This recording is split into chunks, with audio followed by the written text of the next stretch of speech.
Vamos a comenzar nuestro estudio de hoy. Bienvenidas a las redes sociales. Estamos transmitiendo desde Acapulco y hoy estamos agradecidos con el Señor. El título de esta conferencia es Para que entiendas. Así se llama esta conferencia, Para que entiendas. Y vamos al libro de Hebreos 2, el libro de Hebreos capítulo 2. Así le puse, ¿eh?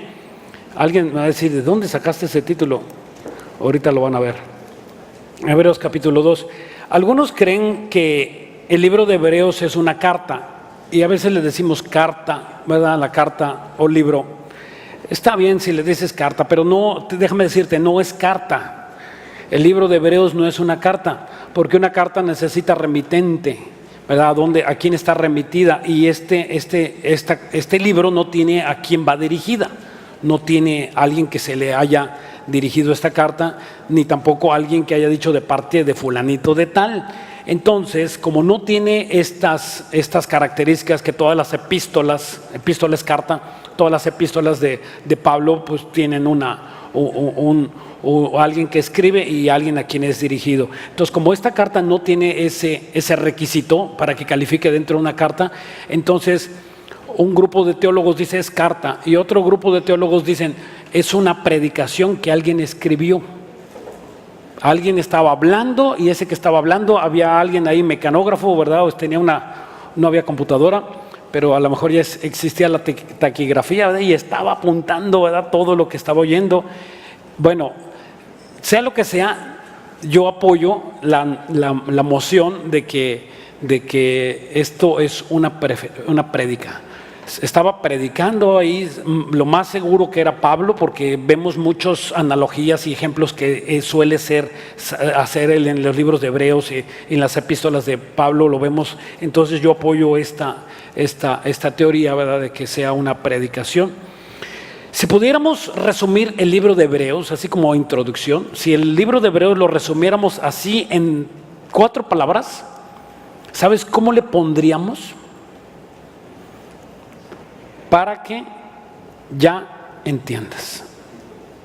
Ese es el título de de verdad que me impresionó. Estaba estudiando el libro de Hebreos y dije, bueno, ¿y cómo le pongo? Y cuántas veces repite, ¿verdad? Para que entiendas, para que comprendas, para que veas. Esta carta de Hebreos está escrita a nosotros los cristianos para que entendamos que la iglesia es superior y es mejor que el judaísmo. El judaísmo quedó aniquilado cuando la iglesia nació, ¿verdad? Y entonces el judaísmo, de hecho el judaísmo nunca existió, ¿verdad? Jamás. Es una religión que ellos inventaron. Jesús era judío, pero no practicaba el judaísmo. Cuando Jesús regresó, él no inventó las sinagogas, ni la forma de adorar, ni el talí, ni las gorras que se ponen, ni nada de eso no existe en la Biblia. Todas esas cosas, ellos las inventaron cuando Jesús vino. Eso lo inventaron en los 400 años de silencio en el periodo intertestamentario, y ahí todas esas herejías metieron ellos cuando Jesús vino a predicar. Y entonces eso, ¿verdad?, les dijo. Y claro que Jesús iba a predicar a las sinagogas, invento de los judaizantes. Eso no existía. Cuando en los tiempos de Jesús no vemos sinagogas, en los tiempos de Moisés, ni de Abraham, ni de Isaac, ni de Jacob. No hay todas esas herejías que no están en la Biblia. Y ahora muchos cristianos desgraciadamente se están volviendo al judaísmo, cuando el judaísmo, la carta de Hebreos le da un gancho al hígado a los judíos, a los judaizantes, y les dice la iglesia es superior que el judaísmo.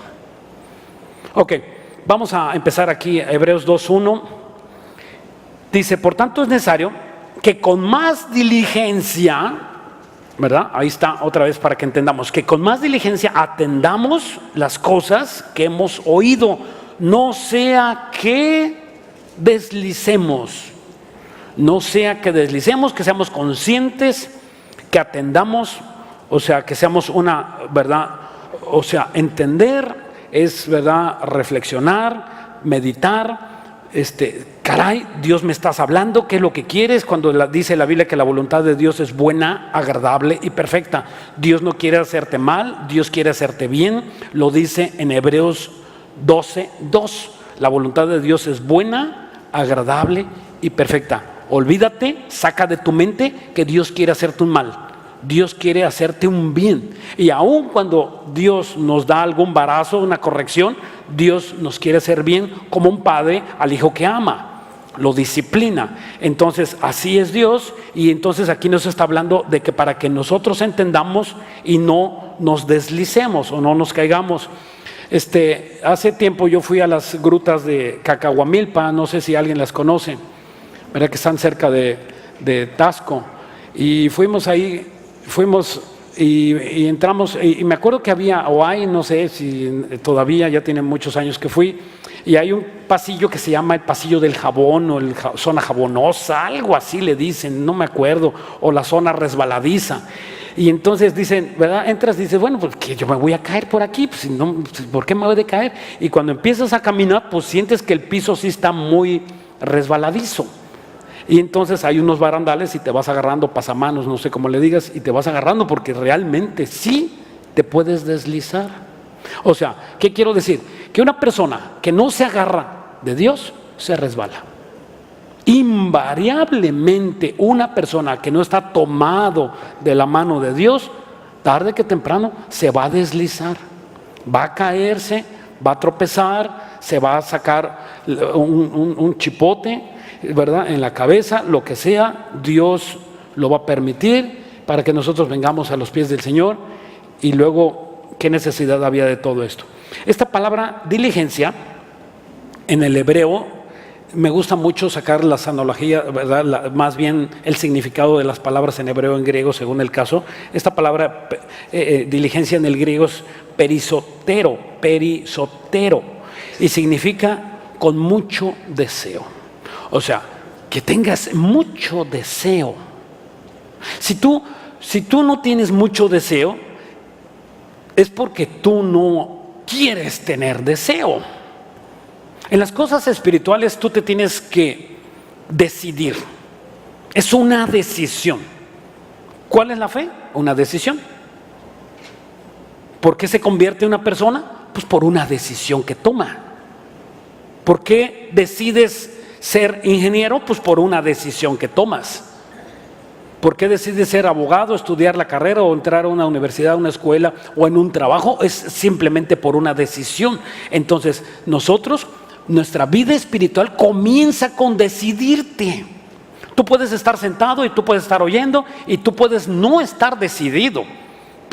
Tú no puedes tener mucho deseo y habrá otro que esté junto contigo a tu lado que tiene mucho deseo.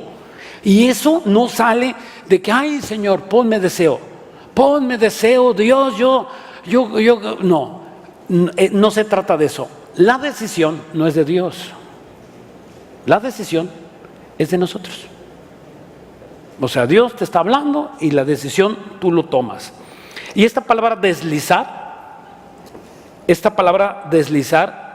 es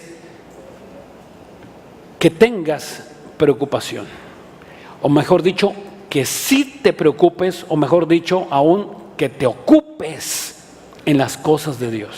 Muchas personas dicen, bueno, es que no sentí ganas de orar, no tenía necesidad de orar. Déjame decirte una clave espiritual y un consejo espiritual. Cuando no tengas ganas de orar, es el momento que más necesitas orar a Dios. Cuando tú digas, no, pero no, ahorita no puedo, ese es el momento preciso cuando tú tienes que estar orando. Yo he oído infinidad de veces que hermanos me platican, dice, pastor, estaba a las 2 de la mañana, me desperté y le dije, ay, no puedo conciliar el sueño, y me puse a orar y le dije, Señor, ¿qué quieres que ore? ¿Por qué quieres que ore? Porque acuérdense que Dios nos pone a orar porque la única forma de mover a Dios y todo el aparato espiritual es con la oración. Aunque Dios sabe lo que está sucediendo, pero nos pone a nosotros interceder por las cosas que están sucediendo.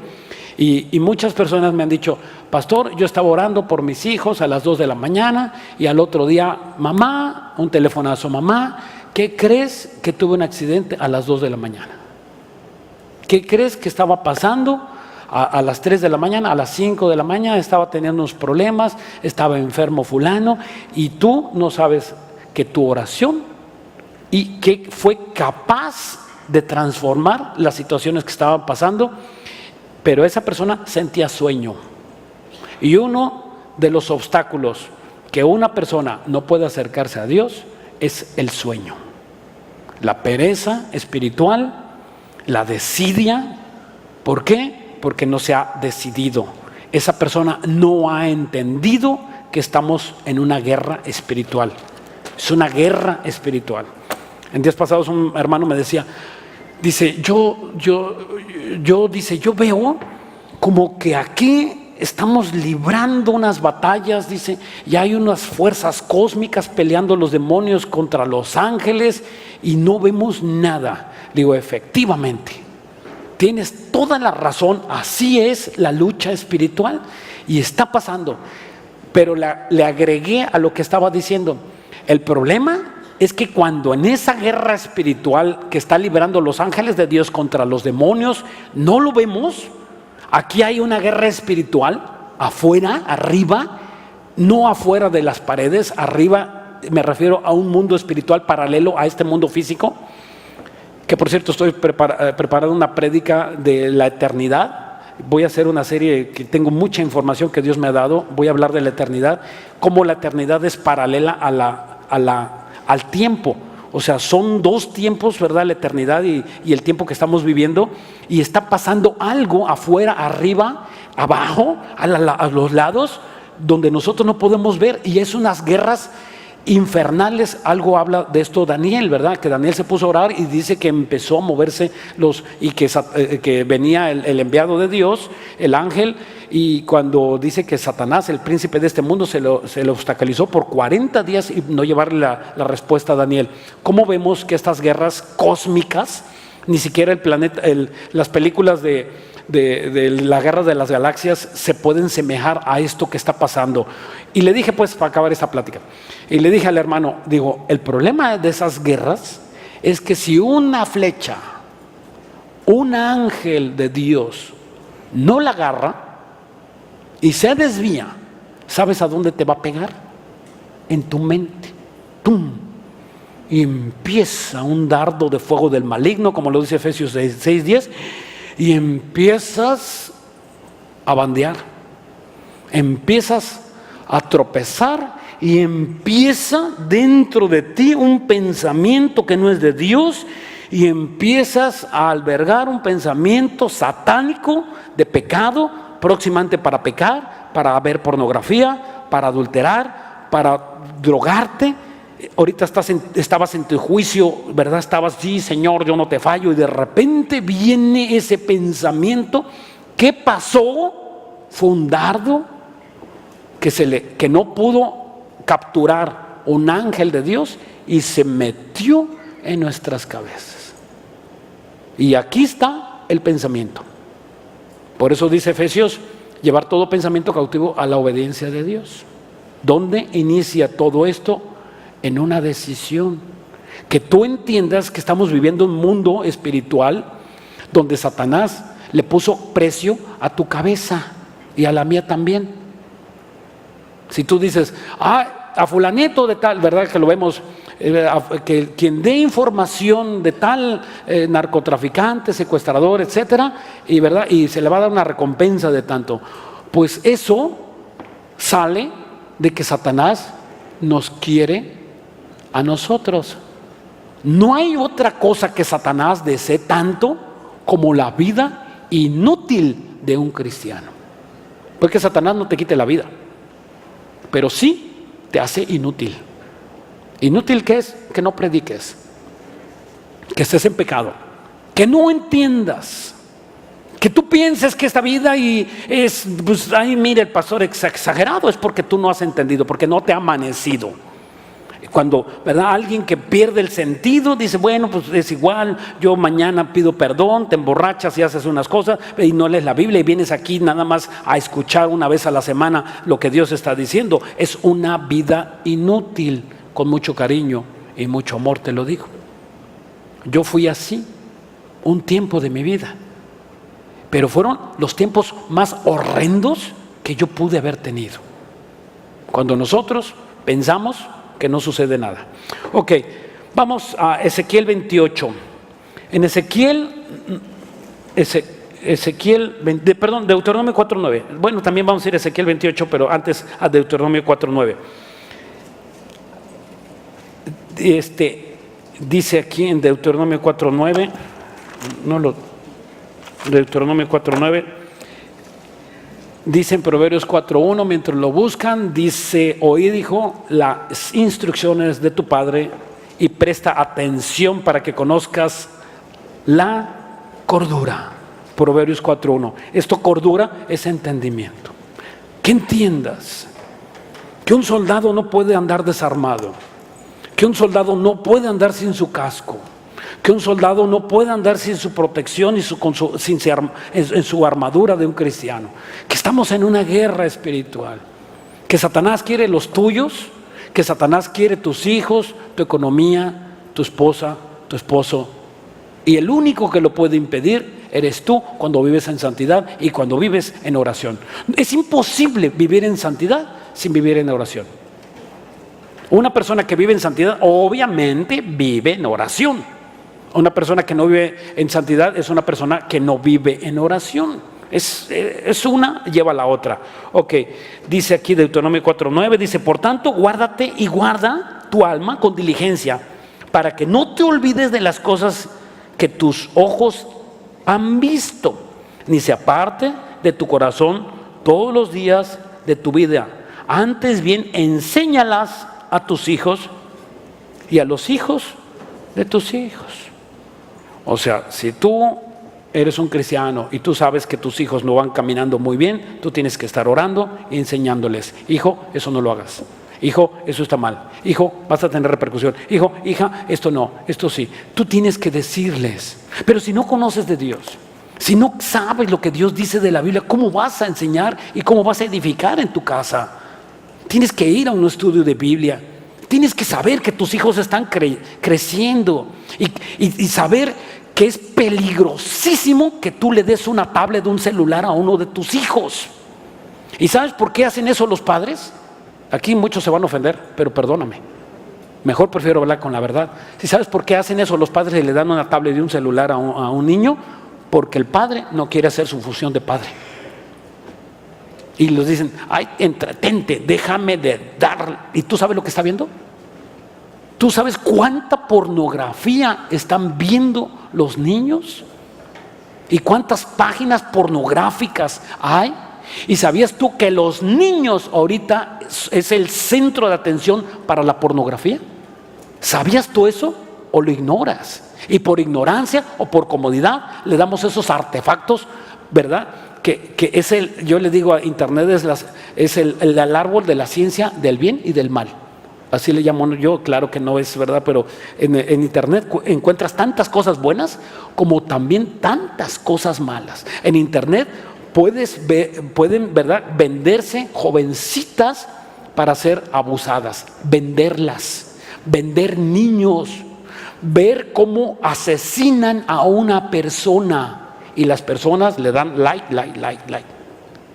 ¿Cómo es posible que haya el mundo está perdiendo somos insensibles a lo que está pasando? Y eso es lo que hace internet, y ese es el peligro de que tú le enseñes y que le digas a tus hijos eso. ¿Por qué? Porque no hay una conciencia, porque no entendemos.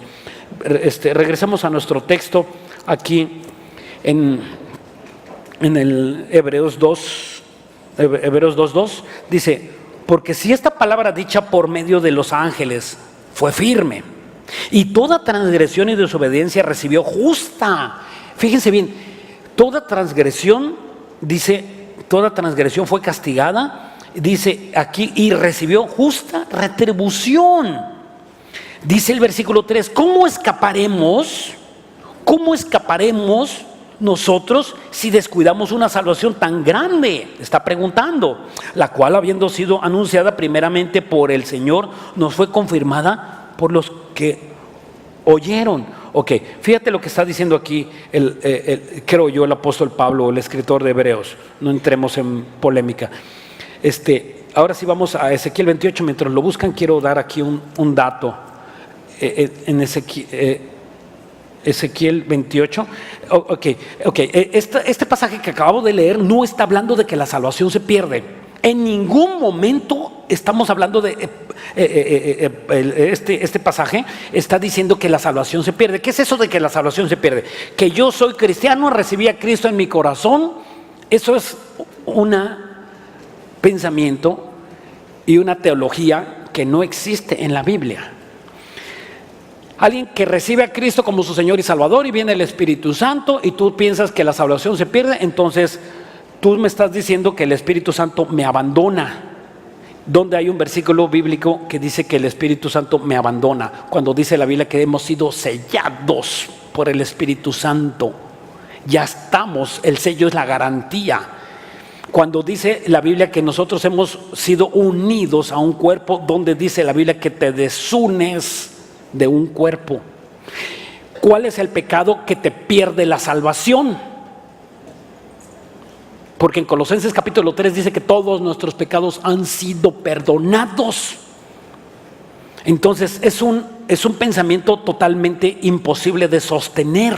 Aunque no te digo que no, pero hay versículos que pareciera que dice que se pierde la salvación, aunque no es así. Ok, entonces fíjate nada más. ¿Qué razonamiento tan profundo es este? Satanás pecó y Moisés pecó. Dos seres creados por Dios. Satanás conocía a Dios cara a cara, Luzbel. Y Moisés conocía cara a cara a Dios. Los dos pecaron. Los dos cometieron alta traición.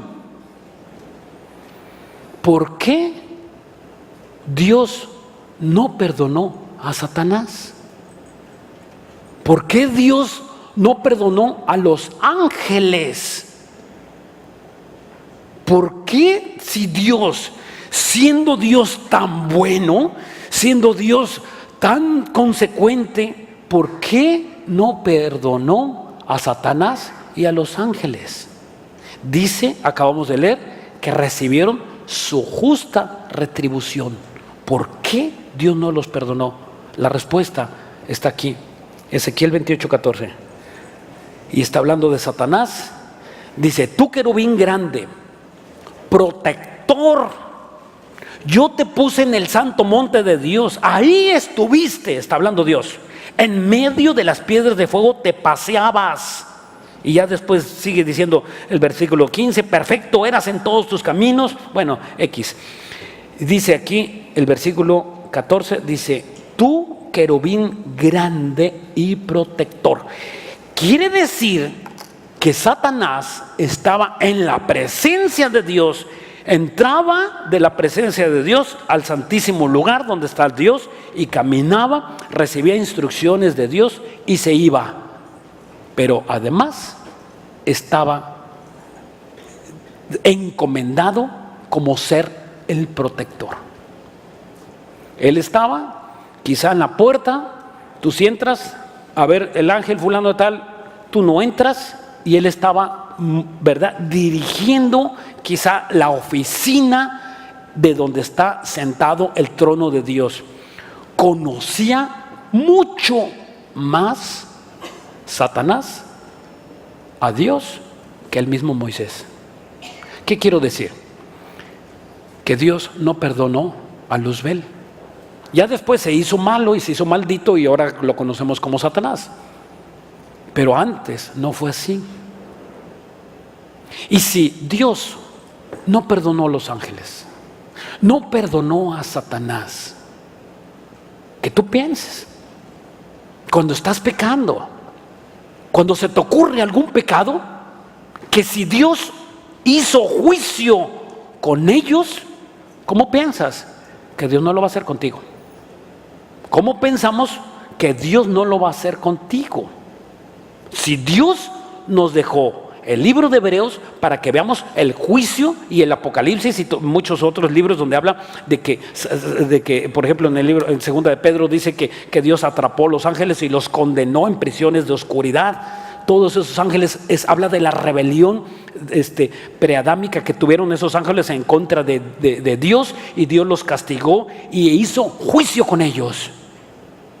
Ahora nosotros hemos de burlarnos, hemos de pensar que no nos pasa nada, que podemos simpatizar con el pecado y echarnos nuestras caguamas y echarnos nuestro pericazo e ir por allá y viendo mujeres y viendo la película porno y metiéndote al cine como un insensato sin saber lo que se va a transmitir al cine. Es tan peligroso que una persona vea una escena erótica, un hombre, una mujer, vea una escena erótica, porque las escenas eróticas inmediatamente se prenden de tu alma, de tu mente, se prenden y son imborrables. Ese es el peligro de la pornografía, a diferencia de la droga. La droga tiene un periodo de limpieza. A ver, un drogadicto, vamos a darle 40 días, 30 días para que se desintoxique. ¿Sabes cuándo una persona impactada de pornografía puede desintoxicarse? Jamás. Puedes recordar lo que viste hace 2 años, 3 años, 4 años, 5 años y está impactado en tu mente. Sumamente peligroso. ¿Qué es lo que quiero decir? Porque nosotros no hemos hecho y no sabemos que hay una guerra, que Cristo no merece que nosotros le paguemos así, y tú dices, no me pasa nada, no me pasa nada, y ¿sabes qué? Sí te va a pasar. El pecado, tarde que temprano, te va a desviar del llamado que tú tienes. Te va a arrastrar, te va a llevar. Y después todos esos pensamientos que tú empezaste a albergar, muchas homosexuales, muchos lesbianas, muchos asesinos, después de haber cometido fechorías, ellos confiesan haber sido impactados con pornografía de contenido erótico de alto nivel, donde hay escenas de violencia. ¿Qué quiero decir? Que esto no es un juego. La vida cristiana no es un juego. Si tú dices, bueno, yo no veo pornografía, pero ¿sabes tú realmente qué es lo que significa guardarte en santidad? Y el valor que Dios ve a una persona que se guarda en santidad. Y qué peligroso es una persona que no se está guardando en santidad. Es algo que va a traer dolor de cabeza a tu vida. Vamos a Hebreos 6. Estábamos en Hebreos 2, le damos una vueltecita y está Hebreos 6. Y aquí quiero aclarar que el escritor de Hebreos no está hablando de que la salvación se pierde, aunque hay pasajes que parecen. Sí, y aquí hay uno que parece que la salvación se pierde, igual que el que estamos leyendo ¿verdad? Alguien dirá, ay, ¿y cómo vamos a descuidar y vamos a resbalar y pues vamos a perder la salvación? No está hablando de eso, sino descuidar de lo que Dios te regaló. Dios te pone un regalo en tu mano, es la salvación. Ahora, ¿qué vas a hacer con ella? Ya está, ya eres salvo, ya murió Cristo en la cruz. Y Cristo firmó o pagó tu libertad con la sangre. Ya pagó hasta el último peso centavo por nuestra salvación. Ya le pertenecemos a Dios. Eso es la salvación. Pero ahora lo que a ti te toca es la santificación. Está en nosotros que nosotros nos santifiquemos en la medida que tú entiendes. No en la medida que yo te convenzo, porque yo no convenzo a nadie, ni tú convences a nadie. El único que puede convencer es el Espíritu Santo. Él es el que convence y te redarguye de pecado y nos redarguye de verdad y nos alienta. Él es el único que puede hacerlo. Entonces, cuando nosotros entendemos, en ese momento empieza a cambiar tu vida espiritual, hasta que entiendes. Pero es una decisión tuya que tú tienes que hacer un día de tu vida, y ojalá no lo hagas cuando Dios aplique dolor. Dice aquí, dice en Hebreos 6:1, ¿ya lo tienen visualizado? Sí, dice, bueno, más bien desde el versículo 4. Hebreos 6:4 dice, porque es imposible. ¿Cómo dice? Porque es imposible. Subraya esa palabra que dice, es imposible. O sea, ¿qué dice? Es imposible. Si la salvación se perdiera, dijera, es probable o a veces sucede. Y dice, es imposible. Los que una vez fueron iluminados y gustaron del don celestial y fueron hechos participantes del Espíritu Santo, ¿sí? O sea, es imposible los que saborearon, gustaron y oyeron y escucharon. Asimismo gustaron dice el versículo 5, dice, asimismo gustaron de la buena palabra de Dios, de los poderes del siglo venidero. Dice el versículo 6, y recayeron. Dice, y sean renovados para arrepentimiento, crucificando para sí mismos, dice, el Hijo de Dios, y exponiéndolo a vituperios. Esta palabra gustar en el versículo 5 significa probar, experimentar. Estas personas, este grupo de personas experimentaron, probaron. Es como muchos que llegan aquí, se sientan, pues voy a ver qué es lo que dice este loco que está enfrente de mí. Oye, pues me parece interesante lo que dijo, hablando de locos, este loco que dijo que ya Dios viene. Pues yo le creo a una parte y le creo otra parte. Estas personas gustan, saborean, les gusta oír, pero no tragan. Cuando Jesús se acercó, ¿verdad? Y que les daba de comer, dice, y les llevaba tortas y comida, y de repente dice, no va a haber comida. Ahora, y se acercaron 5,000 personas. Jesús, danos de comer. Y Jesús les dijo, ustedes me buscan porque yo les doy de comer. Pero ahora les digo que para que ustedes reciban las bendiciones, tienen que comerme a mí. Tienen que comerme a mí. Y dijeron, el hijo de María, ni quien quiera comer de este. Y él se estaba refiriendo a comer sus palabras, a saborearlas, pero no nada más a saborearlas, sino a tragarlas, a hacerlas nuestras. Aquí dentro de nosotros tiene que haber un cambio, una evidencia de lo que nosotros somos. Y entonces, ¿verdad? Esa es la transformación. En cambio, aquí lo que estamos leyendo es de estas personas que saborearon. Por ejemplo, otro caso es el rey Agripa, que le predicó Pablo. Y el rey Agripa, eso está en Hechos 26-28, le dice el rey Agripa a Pablo, eran amigos, y dice, Pablito, dice, para mí que las letras te están volviendo loco, casi que me convences. ¿Sabes qué hizo ese hombre? Gustó, saboreó, escuchó las profecías. No, a mí me gusta que este pastor habla de las profecías, sí, pero no hay una transformación en tu vida.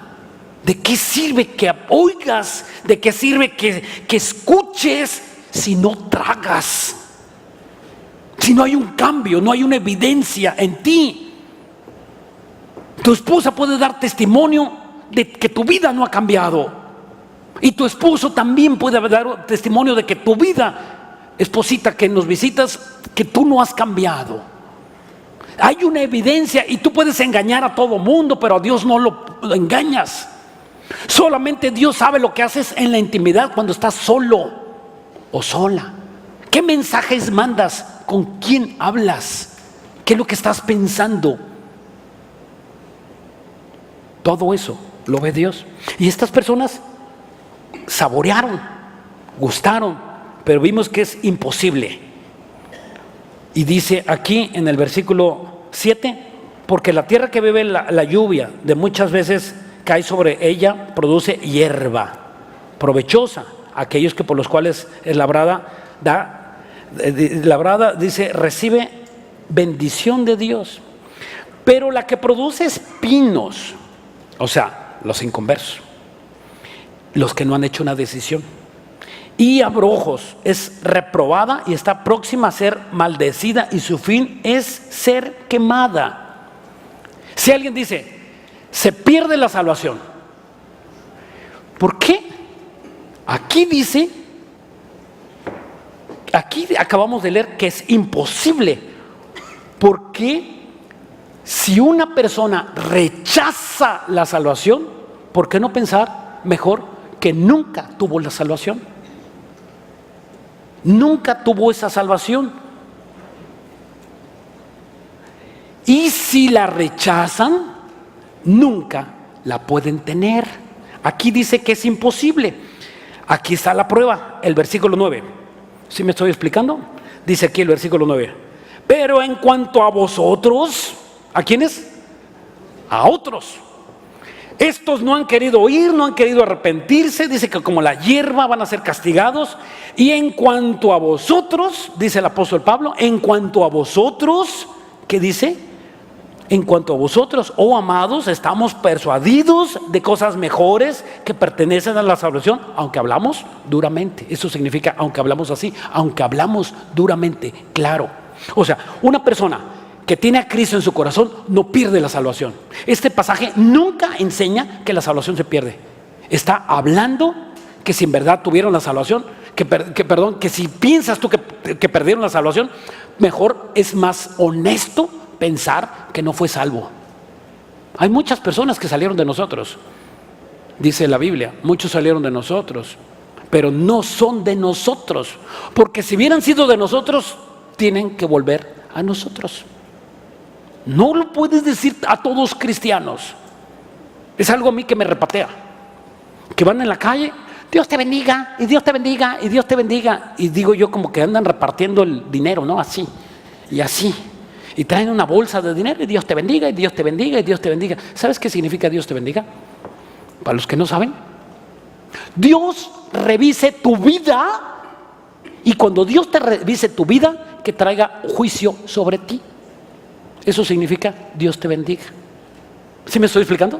Y la única forma de que nosotros seamos bendecidos, o una persona sea bendecida, es que tengas a Cristo como tu Señor y Salvador. O sea, Dios hace justicia con los que Dios quiere cuando tú dices, perdóname Dios, y entonces Dios infunde sobre ti y sobre mí el Espíritu Santo. Entonces, en ese momento somos bendecidos.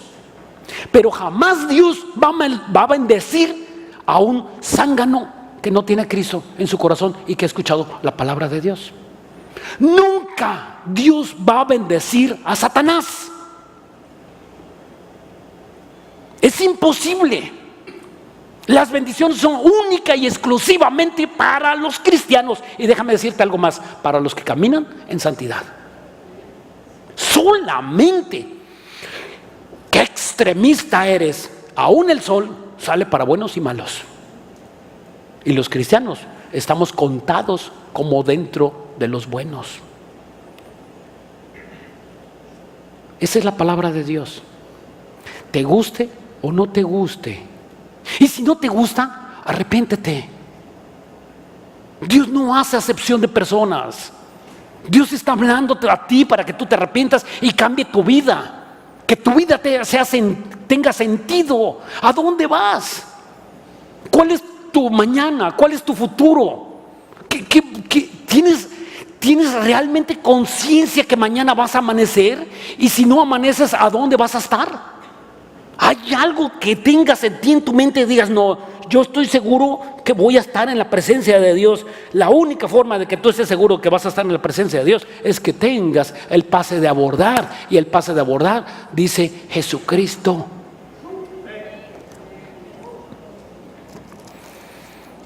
Dice, vamos aquí en el versículo 4.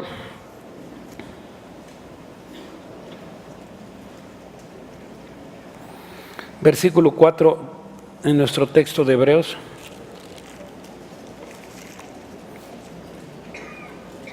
Dice, testificando Dios juntamente con ellos, con señales y prodigios y diversos milagros,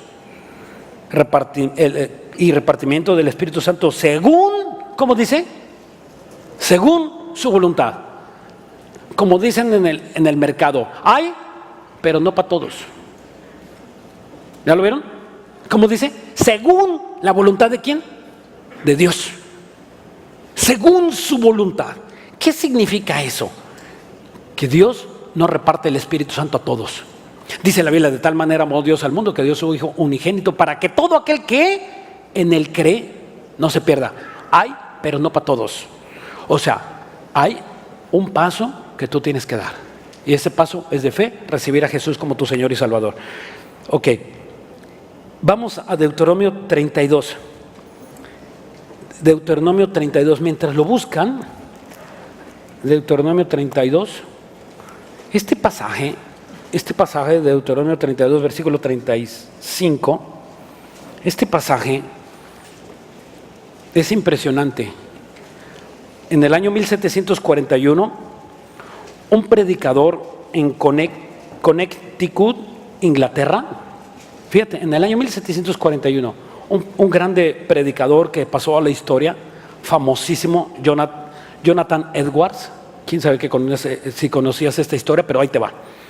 Y él predicó el sermón que es catalogado como el sermón más famoso predicado sobre la faz de la tierra, claro que después de nuestro Señor Jesucristo, o considerado muy famoso, o considerado muy, y está el bosquejo de su predicación. Ahorita les voy a leer algunos fragmentos.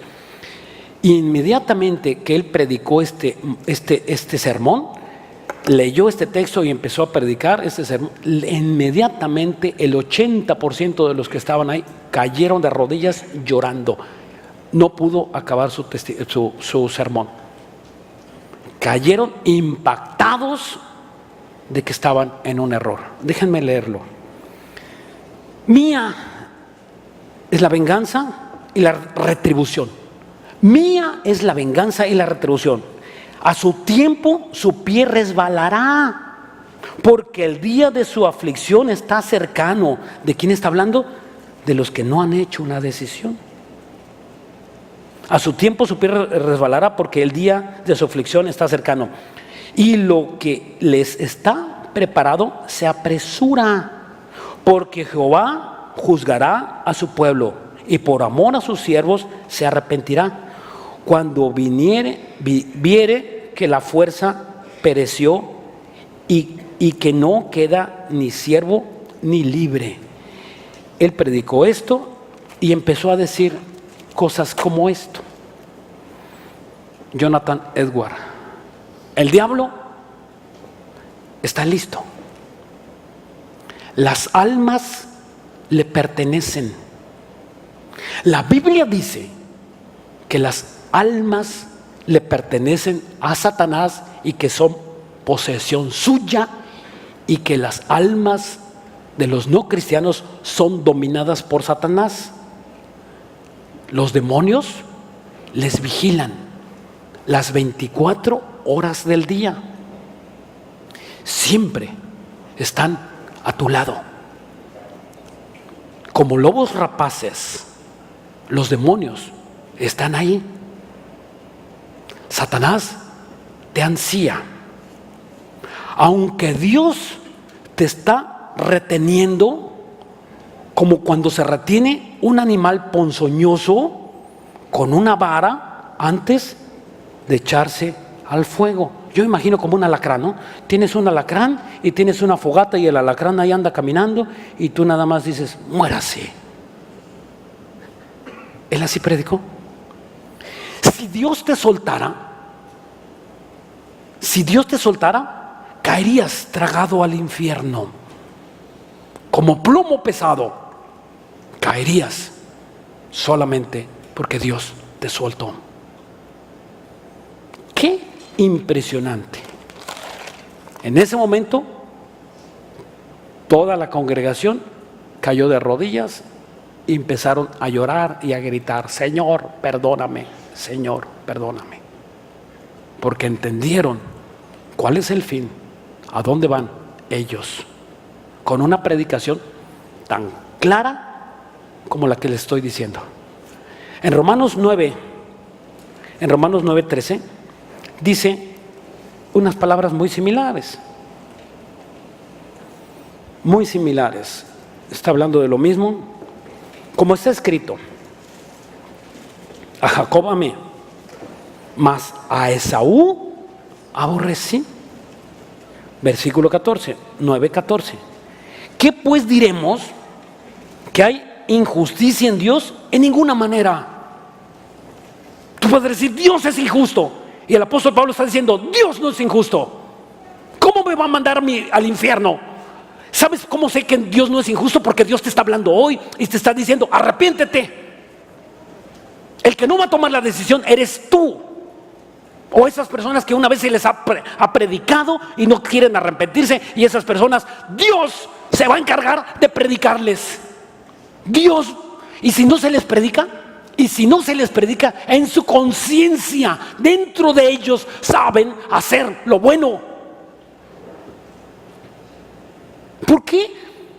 Porque ¿quién les dijo a los padres que a las hijas se les tiene que guardar en vírgenes? ¿Quién nos dijo a nosotros eso? Dios no vino a decírtelo en el oído: guarda a tu hija en santidad, que no, guárdala para cuando se case. ¿Quién nos lo dijo? ¿Quién nos dijo que el robo es malo? ¿Quién nos dijo que el asesinato es malo? ¿Quién te lo dijo? Dentro de ti hay una conciencia.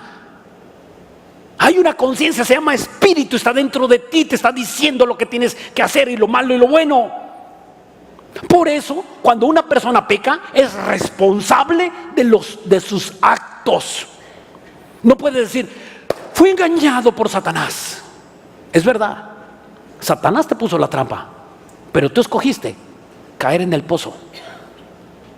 Satanás es experto para poner la trampa, pero jamás, incluso la tranza también, pero jamás Satanás va a empujar a nadie. Nunca, no existe. Dice aquí en Romanos 9, nos quedamos, versículo 15. Pues a Moisés dice: tendré misericordia del que yo tenga misericordia, y me compadeceré de quien yo quiera compadecerme. O sea, fíjate qué profundo está diciendo. Dice Dios: yo voy a tener misericordia de quien yo quiera. A Esaú aborrecí, a Jacob amé. La decisión está en Dios. Y si Dios te trajo aquí para que escuches el evangelio y la salvación de tu vida y de tu familia y de tu economía y de todo lo que Dios te ha dado, para que tú seas salvo en todas las áreas y seas reconciliado todas las cosas con Dios, Dios te trajo aquí porque Dios quiere tener misericordia contigo. Es el plan maravilloso del evangelio. El evangelio son las buenas noticias. ¿Hay un infierno? Innegable, aunque la gente diga no existe, es mentira, está equivocado, está hablando de un espacio espiritual. El infierno es tan real como tú ahorita que te picas y te duele y te das un pellizcón. Así de real es el infierno, solamente que no hay salida. Una vez que una alma entra al infierno, no hay para atrás. No existe alguien que haya salido. Lo dijo Abraham. Dice: no hay nadie que haya salido, que manden a predicar a fulano de tal allá, que uno de los muertos se levante, aún que uno de los muertos, dice, nadie puede venir hacia acá, aún uno de los muertos se levante y venga a predicar. Por eso es mentira de que fue al infierno y vio a Michael Jackson y vio a pastores. Es una vulgar, tonta, ¿verdad? Mentira. La Biblia dice que nadie puede salir del infierno. El que entra, ahí se queda. Pero nos pintan al infierno como que es lugar donde puedes entrar. Hasta los chistes de Pepito, ¿no? Que Pepito fue al infierno y que le gustó más el infierno porque había una pachanga, y después fue al cielo y que estaban tocando el arpa, qué aburrido, y regresó. No, pues yo aquí me quedo, ¿no? O sea, no. Dice la Biblia que el infierno es donde va a ser el crujir de dientes. El crujir de dientes. Con una temperatura inmensa, donde no va a haber gozo, no va a haber reposo, no va a haber nada. ¿Dios es tan malo? No. Dios no planeó el infierno para hacer sufrir las almas. Escúchame esto. El infierno es la ausencia de Dios. Ahorita Dios está manifestado en este mundo, pero una vez que nosotros nos vayamos, esto se va a volver un infierno, aunque tampoco va a ser el infierno. El infierno actualmente está en el centro de la tierra, pero después va a ser trasladado. Todas esas personas van a ser llevadas a un penal mucho más feo y más horrible, que se llama el lago de fuego. Ahorita es una cárcel de seguridad nada más mientras vienen los juicios. Ahí están, sufriendo, con dolores. Hay algunas personas científicos que dicen que han hecho agujeros y bajan un micrófono y que se oyen alaridos, gritos, angustias. ¿Sabes qué? Eso sí lo creo, porque existe en la Biblia. Eso es real. Es tan real como que estamos pisando esta tierra. Está ahí abajo de nosotros. Es tan real como tener a Cristo en tu corazón. Es tan real como que me estás escuchando en este momento. Dice el versículo 6, así que no depende del que quiere ni del que corre, sino del que Dios tiene misericordia. ¿Dónde está la misericordia? Hablándote Dios ahorita, tratándote de convencer para que tú cambies tu forma de vivir. Dice aquí en el versículo 14, regresamos a nuestro texto en Hebreos 4, Hebreos 2:4, dice, testificando Dios juntamente con ellos, con señales y prodigios y diversos milagros y repartimiento del Espíritu Santo según su voluntad. Dice aquí que según su voluntad. Y en el versículo 5 dice, porque no sujetó a los ángeles el mundo venidero, acerca de cuál estamos hablando. Pero alguien testificó en cierto lugar diciendo, está hablando aquí David, y empieza a hablar de David de estos pasajes en el Salmo 8:4, si quieres anotarlo, luego lo buscas en tu casa, y escoge el escritor de Hebreos, dice, ¿qué es el hombre para que te acuerdes de él? ¿O qué el hijo del hombre para que lo visites? Te hiciste un poco menor que los ángeles, le hiciste un poco menor que los ángeles, le coronaste de gloria y de honra, le pusiste sobre las obras de tus manos, está hablando de los hombres, todo lo sujetaste bajo tus pies, porque en cuanto le sujetó todas las cosas, nada dejó que no sean sujetas a él, pero todavía no vemos que todas las cosas le sean sujetas. Fíjate bien, Dios permitió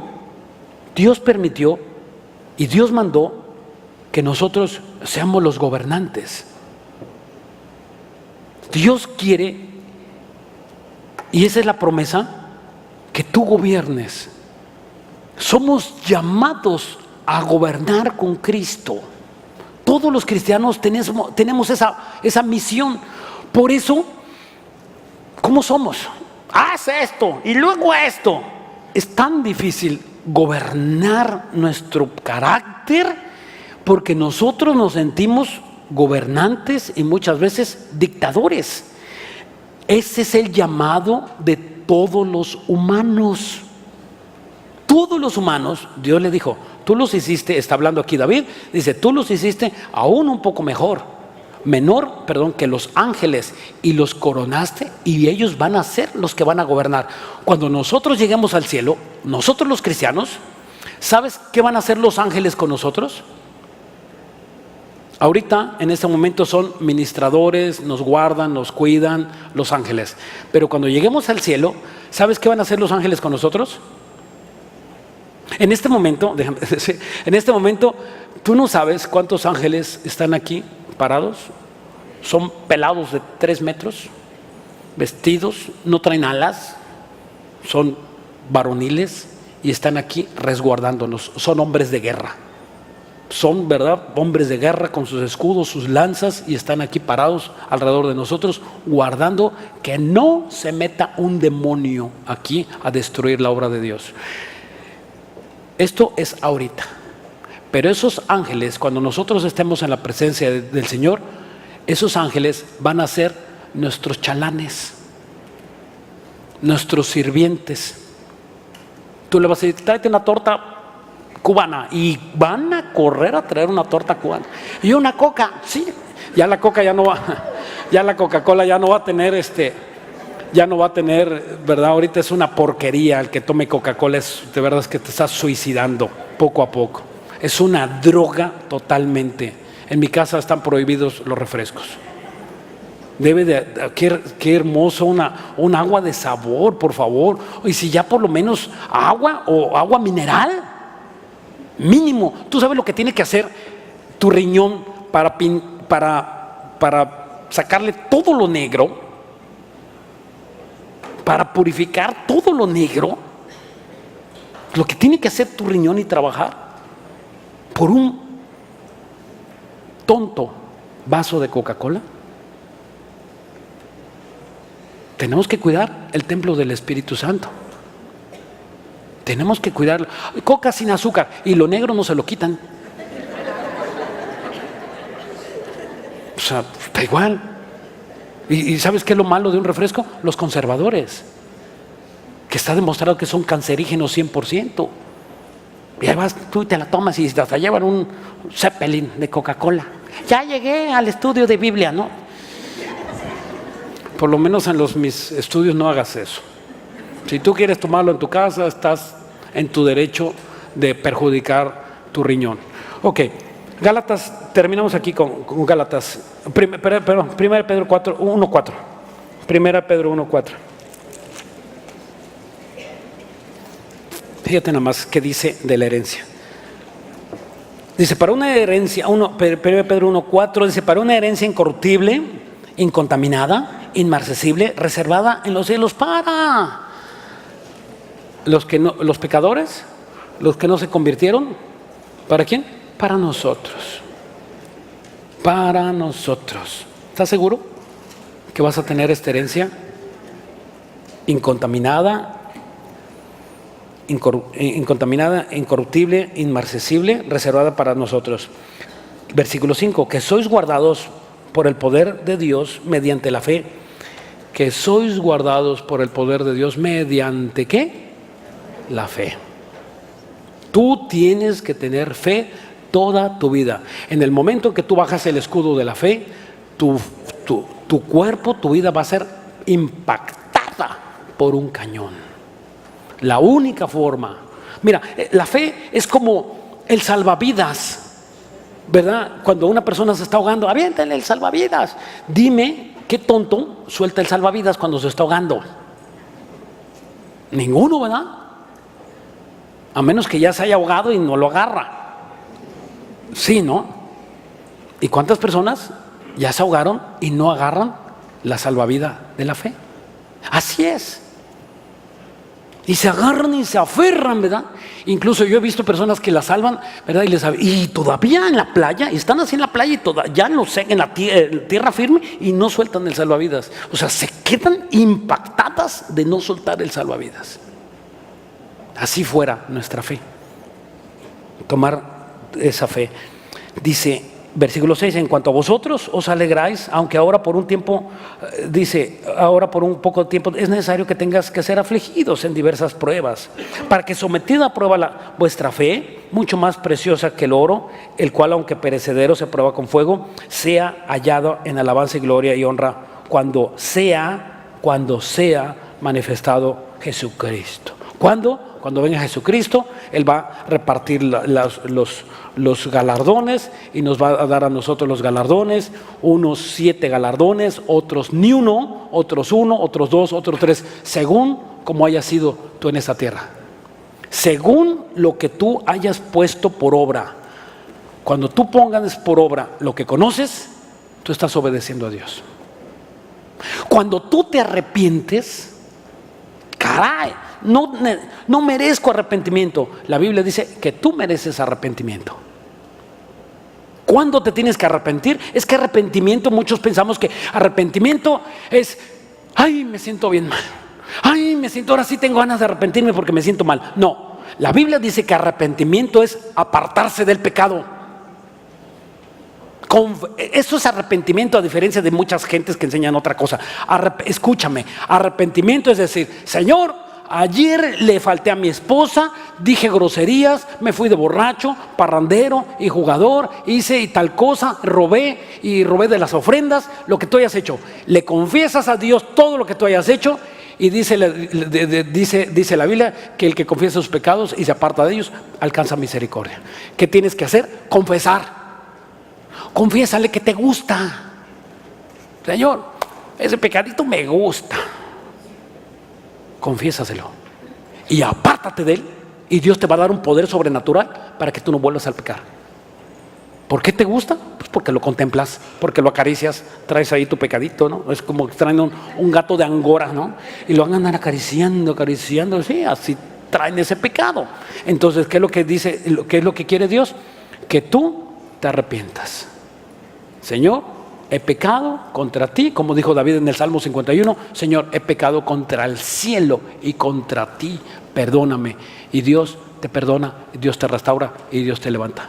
¿No quieres vivir en paz? ¿No te gusta vivir y no sentir persecución? Huye el impío sin que nadie lo persiga, y que no sientas persecución y que no sientas que ¿cómo le vas a hacer? Ay, ¿cómo voy a hacer para pagar la cuenta y las nóminas y la renta y la luz? Y ay, no sé. Y como eso no se me arregla en la iglesia, yo te voy a decir cómo se te arregla cuando tú empieces a confiar en Dios. Y cuando tú empieces a confiar en Dios, tu vida va a empezar a cambiar.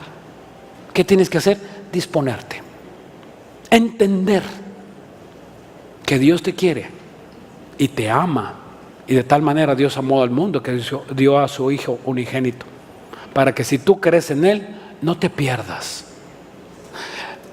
Dios es Dios de primeras, de 2, de 3, de 4, de 5, de 10 oportunidades. Mientras haya perdón, Dios te perdona 1000 veces. 70 veces será perdonado el justo, 70 veces 7. 70 veces 7 será perdonado el justo. ¿Sabes cuánto es? Millones.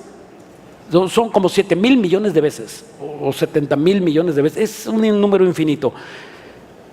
Mientras tú seas capaz de pedirle perdón a Dios y que te apartes del pecado.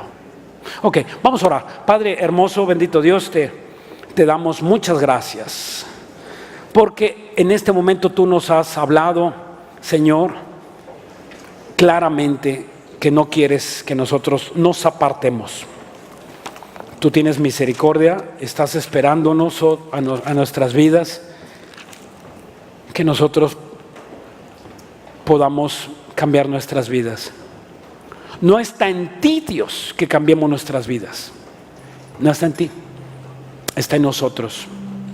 El poder viene de ti, pero la decisión viene de nosotros. Eso es algo que nosotros tenemos que entender, Dios.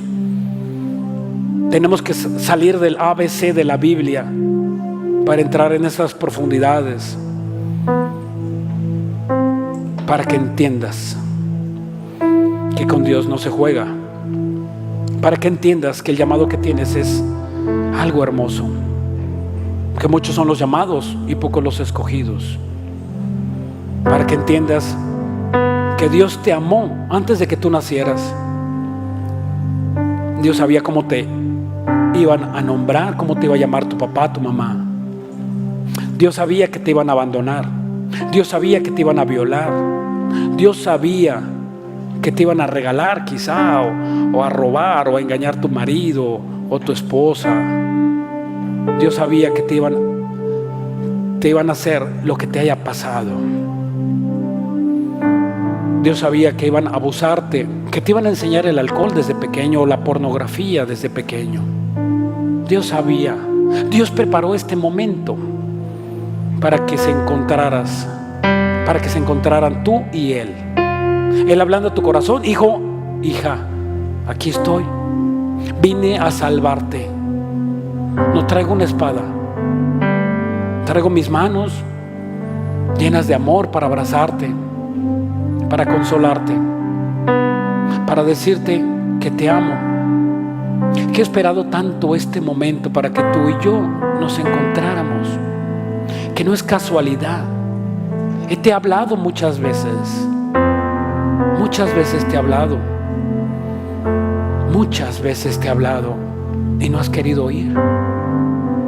Hoy quiero que escuches esto, que te he amado desde antes de la fundación del mundo, desde antes de que nacieras. Yo te amé. Y tú podrías decir: ¿y dónde estabas, Dios? Estaba ahí, esperando y sufriendo contigo a que llegara este momento. No me deseches, dice el Señor, no me deseches. No te voy a abandonar. Estaré contigo hasta el fin del mundo. Si tú quieres hacer un pacto con Él, Él se llama Jesús. Es el Rey de Reyes y Señor de Señores. De hecho, está sentado a la diestra de Dios y te está extendiendo las manos y te está diciendo: hijo, hija, ven. Va a haber un cambio total en tu vida. Solamente tienes que recibirme. Invítame a pasar a tu corazón. Y si tú le dices: Señor, ven en este momento, allí dile: ven, Jesús, ven a mi vida. Ven a mi vida y no me abandones. Yo sé que no vas a ser como todos los demás. Dile a Dios: perdóname mis pecados. Perdona cada uno de los pecados que yo he cometido hasta el día de hoy. Te lo pido y confieso que tú eres mi Señor y mi Salvador. Amén y amén.